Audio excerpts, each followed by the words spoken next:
এক রাজার শালীর নাম হলো রসা, বুঝছেন? अच्छा মানে অরিজিনাল নাম হলো রসিকা। রাজায় ওরে আদর করে রসা ডাকে। এখন রাজায় ধুমধাম করে শালীরে বিয়া দিছে। বিয়া টিয়া দেওয়ার পরে কদিন পরে এই শালীর জামাই মনে করেন বিদেশে গেছে গা। বলেন কি?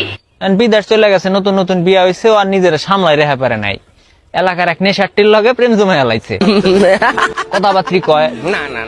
এখন একদিন ওই নাগরে কইতেছে কি, কয় শোনা তুমি আজকে রাইতে বেলা আইসো, তোমার মিষ্টি খাও।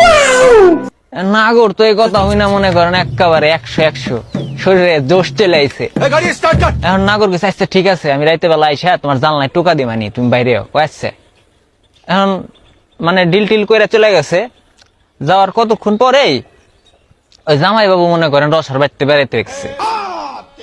এখন রসা তো দেখে অনেক খুশি হয়েছে, কয় হাই হেরে জামাই বাবু এতদিন পরে আমার বাড়ি বেড়াইছে। এখন ওনারে বসায় টসায় মনে করেন রাই হ্যাঁ ভালো মন্দ খানা দানা পাকায়া পুকায়া খাওয়াইছে। अच्छा এখন খাওয়াইটা বিকাল টিকাল হয়ে গেছে সন্ধ্যার দিকে। এখন রসা কয় জামাই বাবু বাড়ি যাবেন না? জামাই বাবু কয় না রে, আমি তো আজকে তোকে বাড়ি থাহুম। যখনই কইছে থাহুম তখনই তো মনে করেন রসার মাথায় আকাশ ভেঙ্গা পড়ছে, কয় হাই রে কি কয়। এখন মানে রসা হলো রসার শাশুড়ি দুইজন হলো বাড়িতে থাকে, দুইটাই রুম, দুইজন দুই রুমে থাকে। এখন রসা তো বিপদে পড়ে গেছে, কয় কি করি। এখন জামাই বাবু রে কইতেছে, কয় জামাই বাবু আপনি যে আমার শাশুড়ির কাছে সনগা, আমি ওই রুমে থাইগে।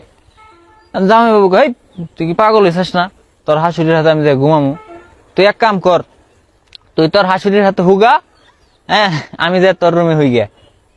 এখন রসা তো মনে করেন খালি মুসরামুসরি করে, কয় না জামাই বাবু আমার সমস্যা আছে অমুক তমুক। এখন জামাই বাবু তো রাইগে গেছে, রাইগে টাইগে কয় যা থাকবি না, চলে যাবো তো বাড়িতে।